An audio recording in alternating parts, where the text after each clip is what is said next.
포장지로는 배를 못 채운다는 말이 있습니다. 저는 이 말의 의미를 뼈저리게 깨달은 사람이죠. 제가 박민수입니다. 올해 34살, 시청 도시재생과에서 일하는 공무원이에요. 어릴 때 부모님을 교통사고로 잃고 이모 정분옥님이 키워주셨습니다. 이모는 동네에서 작은 인쇄소를 운영하시는데 그곳에서 자란 덕분에 서류와 계약에 대해서는 남다른 감각이 생겼어요. 민수야, 남이 가져온 서류는 꼭 한 줄씩 읽고 도장 찍어라. 이모가 어릴 때부터 하신 말씀입니다. 인쇄소에는 온갖 서류가 들어오거든요. 계약서, 동의서, 신청서. 이모는 항상 신중했어요. 도장 하나 잘못 찍으면 평생 고생한다면서 말이죠. 저도 그 습관이 몸에 밴 사람입니다. 회사에서든 개인적인 일이든 서류 한 장이라도 꼼꼼히 읽어봐요. 동료들은 답답해하지만 이게 제 성격이에요. 그날도 평범한 하루였습니다.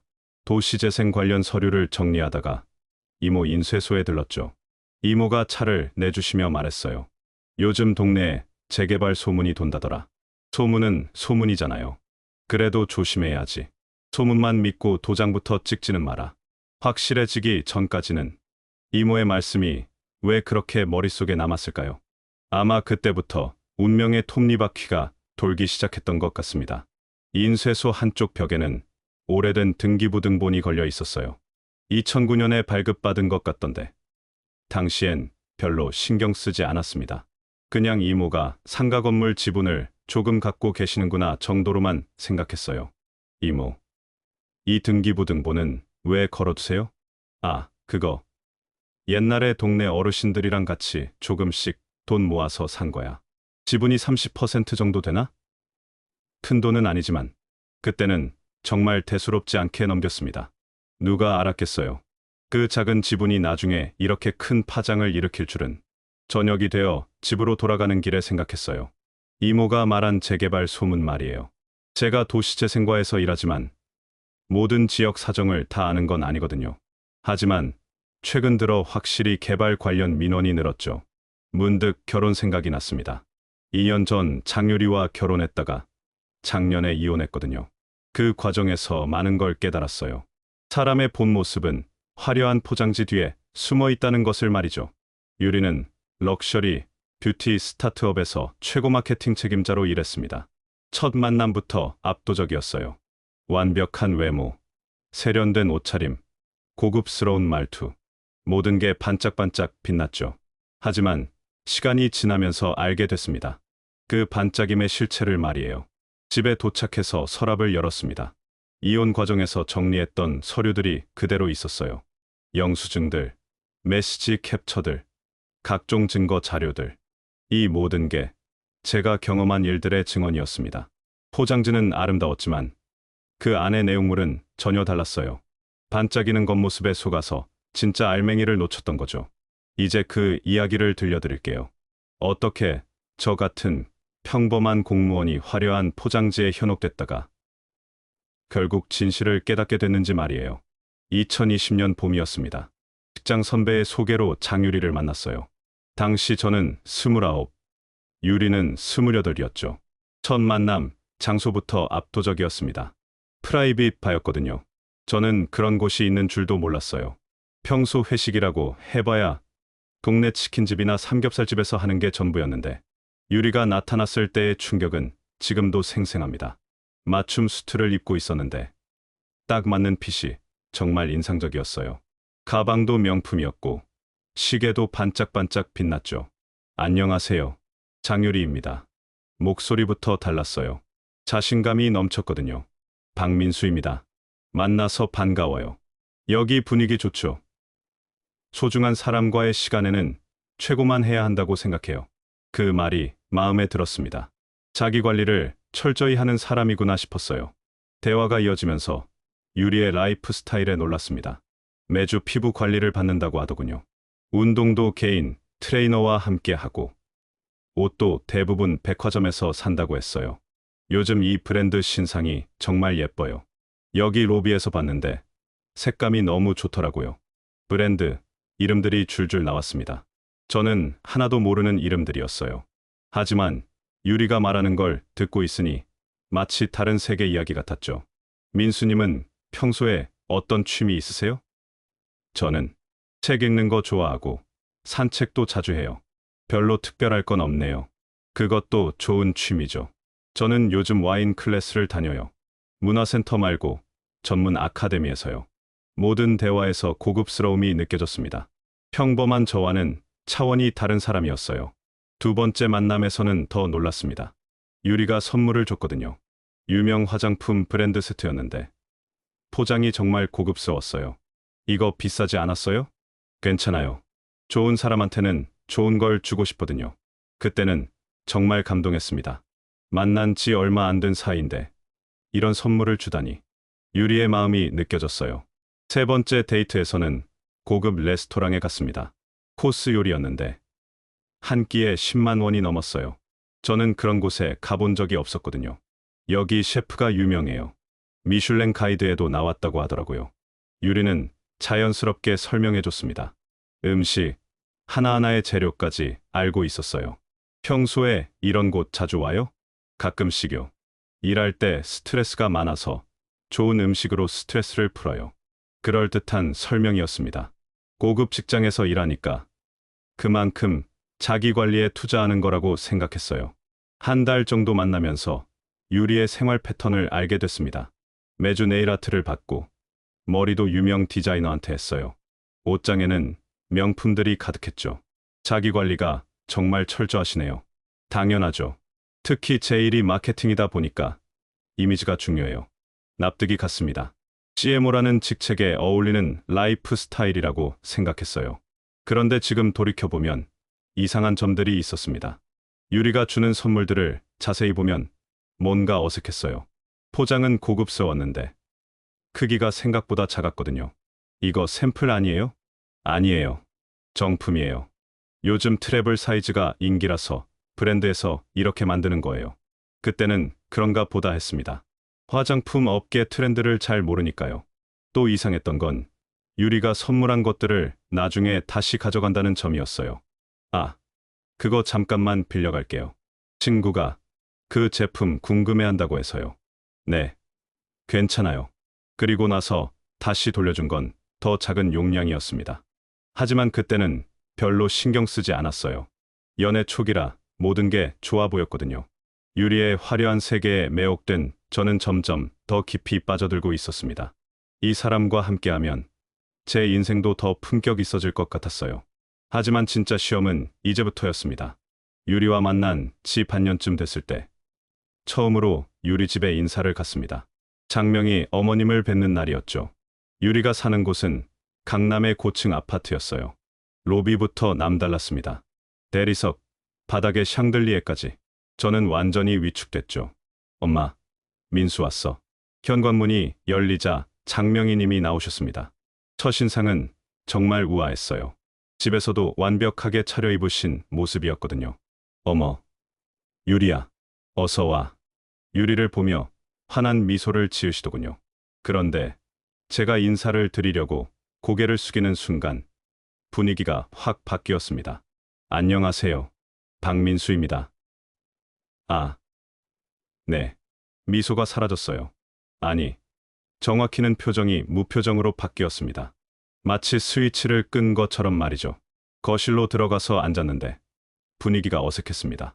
장명희 님이 유리에게는 계속 관심을 보이시는데 저에게는 필요한 말만 하시더군요. 차 드릴까요? 네. 감사합니다. 유리는 뭐 마실래? 엄마, 나는 그 허브티 있잖아. 아, 맞다. 얼마 전에 백화점에서 사온 그거지? 유리에게는 특별한 차를 주시고 저에게는 일반 녹차를 주셨어요. 큰 차이는 아니었지만 뭔가 달리 대해진다는 느낌이 들었습니다. 대화가 이어지면서 더 확실해졌어요. 민수님은 어떤 일 하세요? 시청 도시재생과에서 공무원으로 일하고 있습니다. 아, 공무원이군요. 요즘은 공무원도 연줄이 있어야 한다던데. 첫 마디부터 핀잔이었습니다. 연줄이라니. 저는 공무원 시험 봐서 들어갔어요. 그래도 요즘 세상에 혼자 힘으로만 되는 건 없잖아요. 왜 계속 연줄 얘기를 하시는지 이해할 수 없었습니다. 계약직이라고 들었는데 정규직 전환은 언제쯤 되나요? 내년 상반기에 전환 예정입니다. 예정이지 확정은 아니군요. 요즘 지방자치단체 재정이 어려워서 모든 대화가 부정적이었어요. 긍정적으로 받아들이시는 게 하나도 없었습니다. 그런데 유리 얘기로 넘어가니까 완전히 달라지셨어요. 우리 유리가 회사에서 정말 인정받고 있어요. 이번에 또 승진 얘기가 나왔다면서? 아직 확정된 건 아니야, 엄마. 그래도 CMO까지 올라간 게 어디야. 같은 나이 애들 중에 유리만큼 성공한 애가 몇이나 되겠어. 유리에 대해서는 자랑이 끝이 없으셨습니다. 점심시간이 됐을 때였어요. 장명희 님이 갑자기 저에게 말씀하셨습니다. 민수님, 미안한데 마트에서 생수 좀 사와 주실 수 있어요? 떨어져서. 네, 그럼요.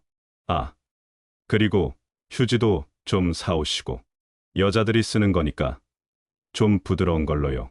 심부름을 시키시는 거였어요. 처음 만난 자리에서 말이죠. 엄마, 내가 시킬게. 아니다. 남자가 이런 일은 해야지. 저는 아무 말 없이 나갔습니다. 기분이 좋지는 않았지만 첫 인사라서 참았어요. 마트에서 돌아와 보니 모녀가 웃으며 대화하고 계셨습니다. 그런데 제가 들어가니까 또 분위기가 바뀌었어요. 고생하셨어요. 네. 점심을 먹으면서도 계속 느꼈습니다. 저는 철저히 외부인 취급을 받고 있다는 걸 말이죠. 남자는 원래 집안 굴리는 일을 잘해야 해요. 일손이 필요한 건 당연히 남자가 해야 하고, 여자는 치장하고 접대하는 거에 신경 써야 하는 거고요. 장명희님의 가치관이 드러나는 순간이었습니다. 유리는 어릴 때부터 그런 걸 잘했어요. 사람들 만나는 것도 잘하고, 분위기 맞추는 것도 잘하고. 제게는 일손을 담당하라는 얘기고, 유리에게는 치장과 접대를 담당하라는 얘기였죠. 집에 돌아가는 길에 유리가 말했어요. 엄마가 좀 까다롭긴 해. 처음이라서 더 그런 것 같아. 괜찮아. 이해해. 하지만 마음속으로는 의문이 들기 시작했습니다. 저분이 정말 시간이 지나면 달라지실까? 그날 밤 혼자 있으면서 생각해봤어요. 장명희님의 표정 변화가 너무나 극명했거든요. 유리를 볼 때와 저를 볼 때가 완전히 달랐습니다. 이모가 항상 하시던 말씀이 떠올랐어요. 사람은 첫 만남에서 본 모습이 진짜다. 그때는 그 말의 의미를 몰랐는데 이제 조금씩 알 것 같았습니다. 2022년 6월에 유리와 결혼했습니다. 신혼 초기에는 모든 게 행복했어요.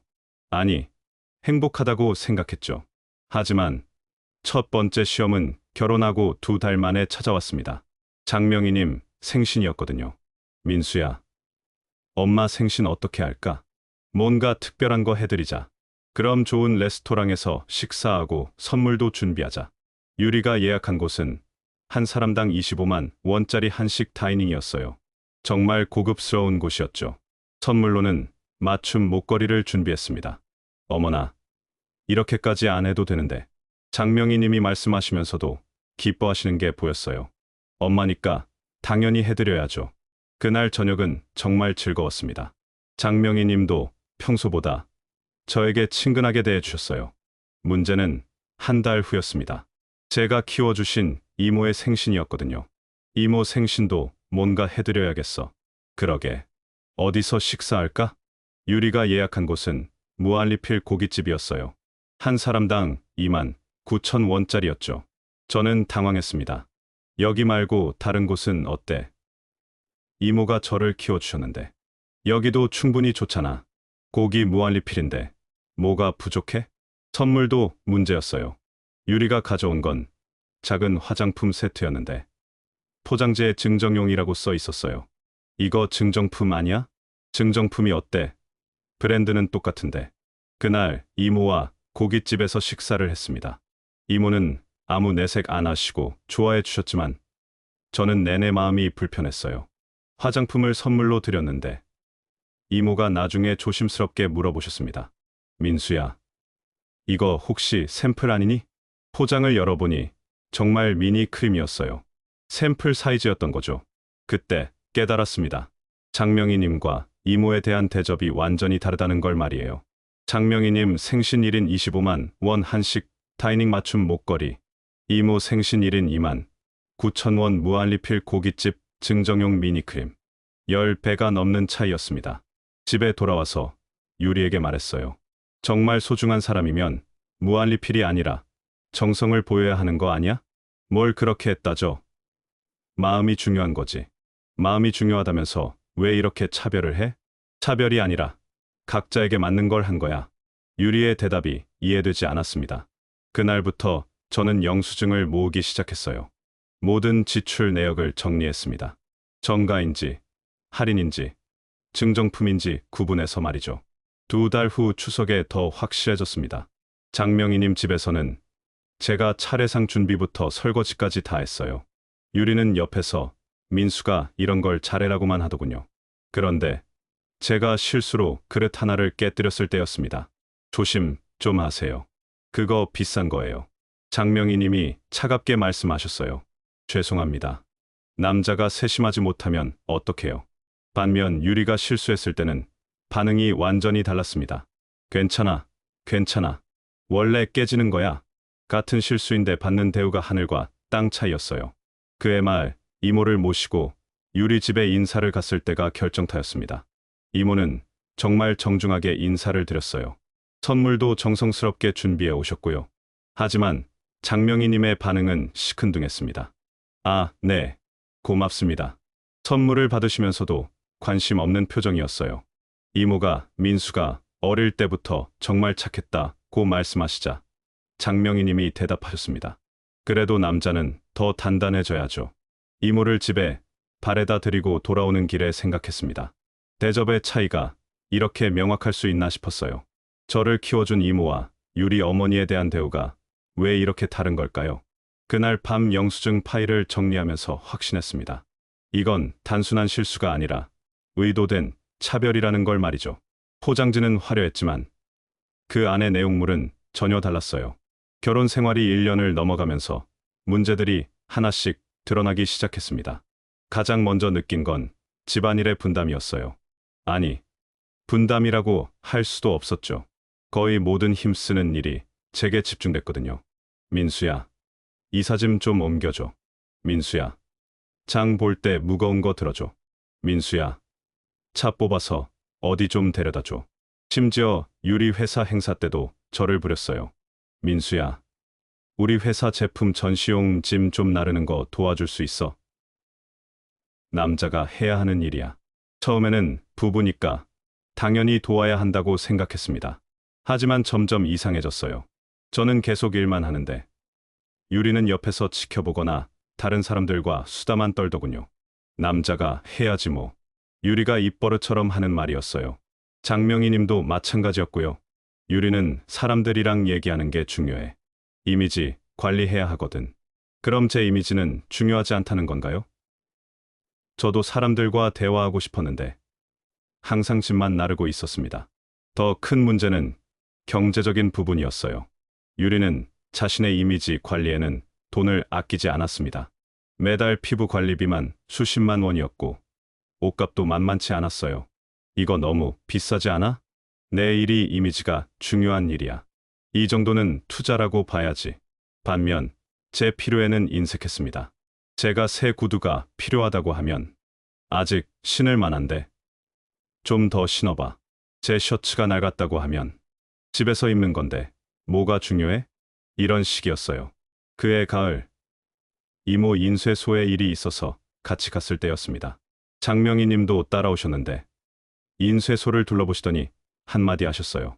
간판부터 갈아야 손님이 올 것 같은데요. 이모는 아무 말씀 안 하셨지만 기분이 좋지 않으신 게 보였어요. 겉모습이 중요해요. 요즘 사람들은 첫인상으로 다 판단하니까 계속해서 거칠의 얘기만 하시더군요.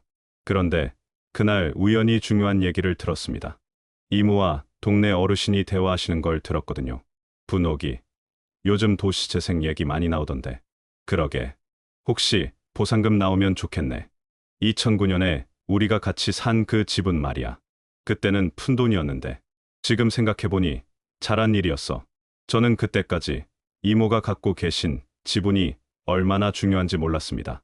그냥 조그만 투자 정도로만 생각했거든요. 대화를 듣고 나서 장명희님 표정이 달라지는 게 보였어요. 갑자기 관심이 생기신 것 같았거든요. 어르신, 그 지분이 얼마 정도나 되는 거예요? 글쎄, 30% 정도? 30%라면 꽤 큰 지분이네요. 그때부터 장명희 님이 저에게 조금씩 질문하기 시작했어요. 민수님, 도시재생과에서 일하시니까 이런 정보 미리 알 수 있죠? 아니요. 저는 다른 구역 담당이라서. 그래도 공무원이니까 뭔가 알 수 있지 않을까요? 제가 알아봐야 할 게 아니에요. 그건 원칙 위반이거든요. 제가 단호하게 말하자 표정이 시큰해지셨어요. 그날 밤 유리가 말했습니다. 엄마가 이모분 지분 얘기하시던데. 정말 보상금 많이 나와? 아직 확정된 게 없어. 그리고 그런 건 섣불리 얘기할 문제가 아니야. 그래도 가족인데 뭔가 정보라도. 가족이라고 해서 원칙을 어길 수는 없어. 유리도 기분이 안 좋아하더군요. 그때부터 느꼈습니다. 이 사람들이 저에게 관심을 갖는 진짜 이유가 뭔지 말이에요.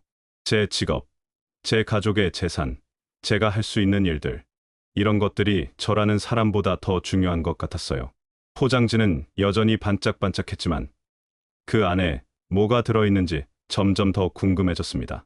이모가 어릴 때부터 말씀하신 게 떠올랐어요. 도장 하나 잘못 찍으면 평생 고생한다.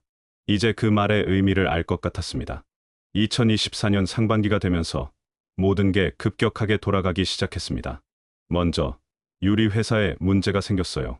인플루언서 리베이트 관련해서 감사가 들어간 거였죠. 나는 직접적으로 관련 없어. 다른 팀에서 한 일이야. 유리는 계속 그렇게 말했지만 회사 분위기가 심상치 않았어요. 그런 와중에 장명희 님이 갑자기 저를 부르셨습니다. 민수님, 잠깐 시간 있어요? 서류 하나만 도장 찍어 달라는 게 있어서요. 무슨 서류인데요? 별거 아니에요. 동네 일 관련해서. 장명희 님이 가져온 서류를 보는 순간 깜짝 놀랐습니다. 이모 소유 지분의 우선 매수권 포기를 전제한 사전 양도 동의서였어요. 이게 뭔가요? 그냥 형식적인 거예요. 요즘 부동산 관련해서 이런 서류들 많이 받잖아요. 저는 천천히 서류를 읽어봤습니다.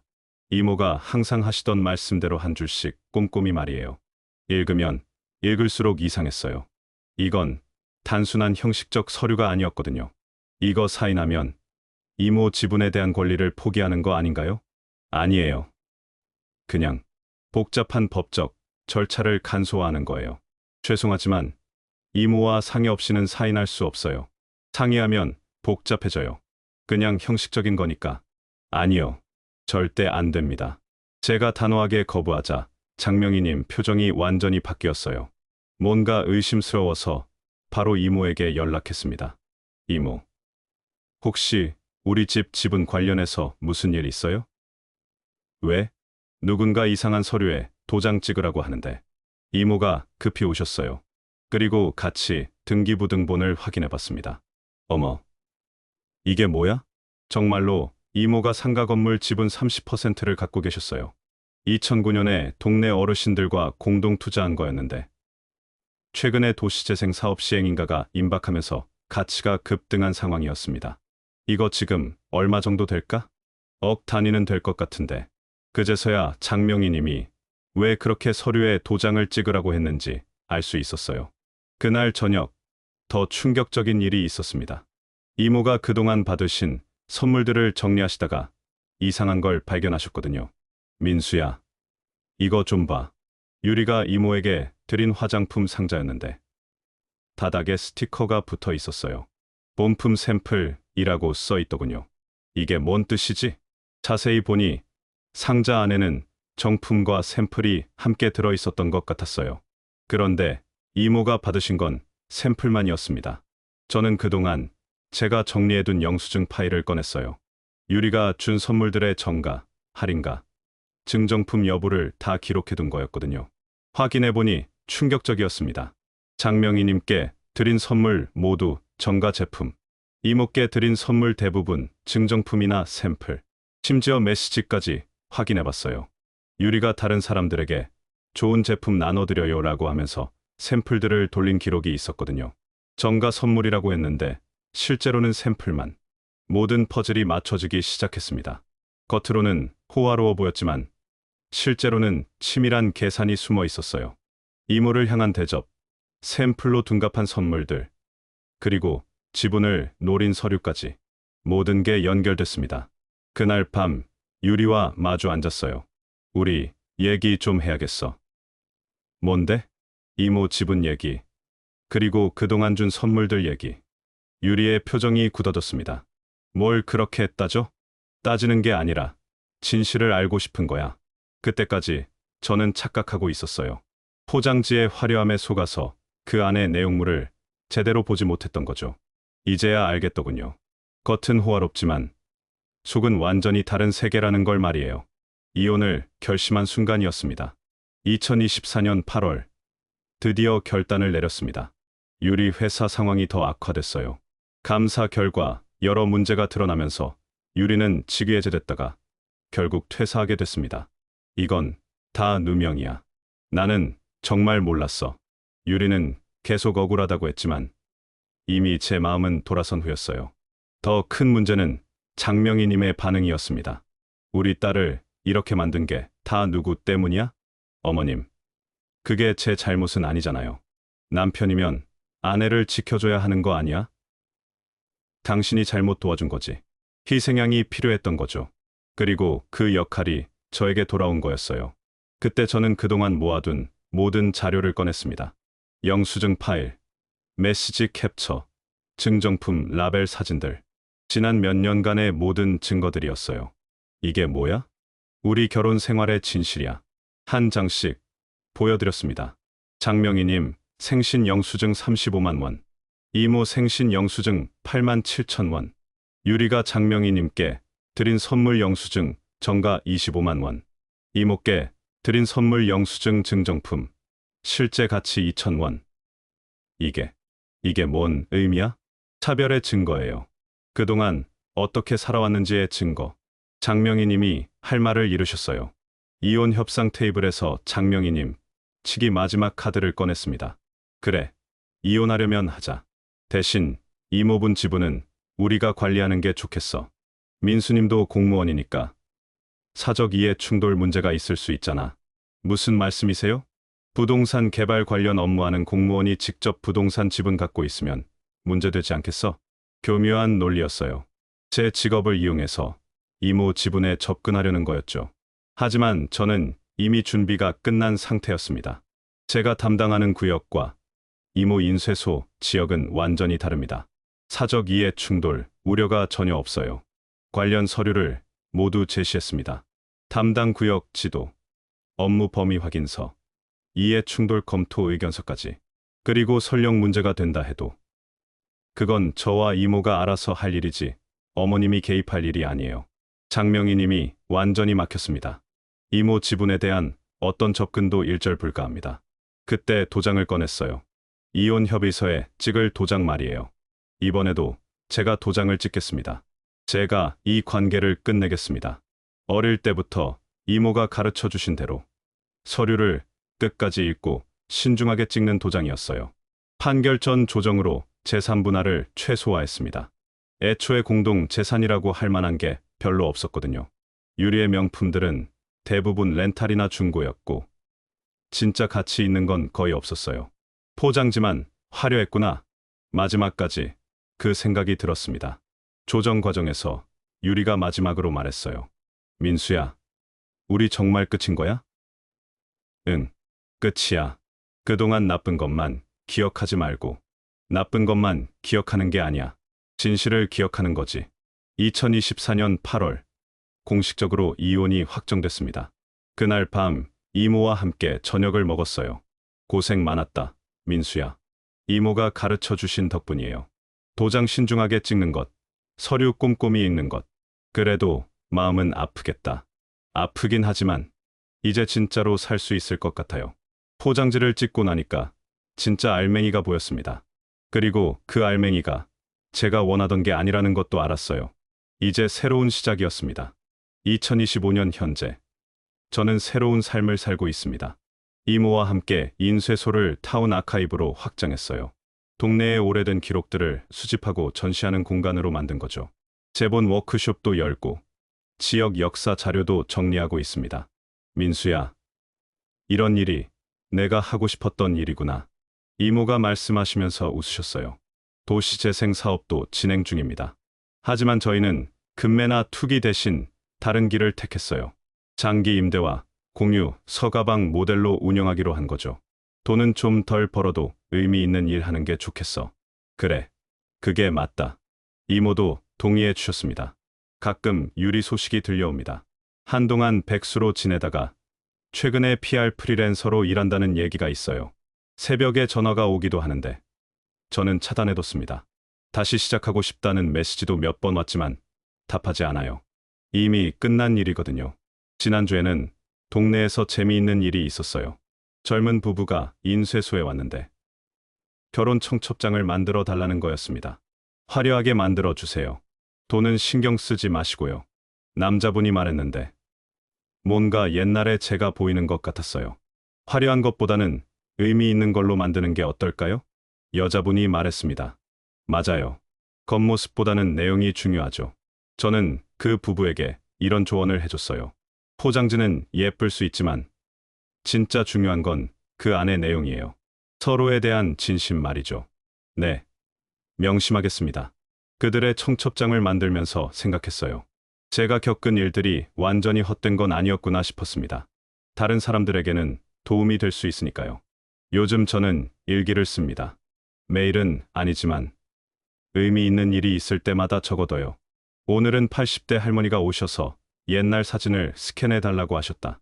6.25 때 피난 가면서 찍은 사진이라고 하시더라. 가족들이 다 같이 있는 마지막 사진이었다고 한다. 포장지 없이도 이렇게 소중한 것들이 있구나. 오늘은 중학생들이 단체로 와서 재본 체험을 했다. 자기들이 쓴 시를 묶어서 시집으로 만드는 거였다. 서툴지만 정성이 가득했다. 이런 게 진짜 알맹이 아닐까. 이모가 새로운 프로젝트를 제안하셨다. 동네 어르신들의 구술 증언을 모아서 책으로 만드는 거다.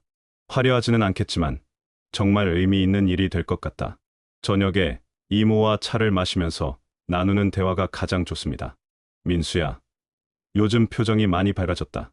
그런가요? 응. 억지로 웃는 게 아니라 진짜 웃고 있어. 맞는 말씀이에요. 요즘 제 웃음이 진짜 웃음이라는 걸 저도 느낍니다. 클로징 멘트로 하고 싶은 말이 있어요. 알맹이는 시간이 들고 겉은 돈이면 됩니다.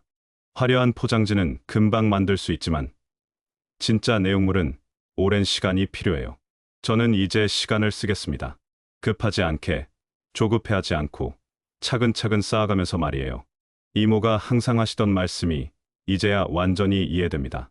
도장 하나 잘못 찍으면 평생 고생한다. 하지만 제대로 찍으면 평생 보람을 느낄 수도 있다는 걸 알았어요.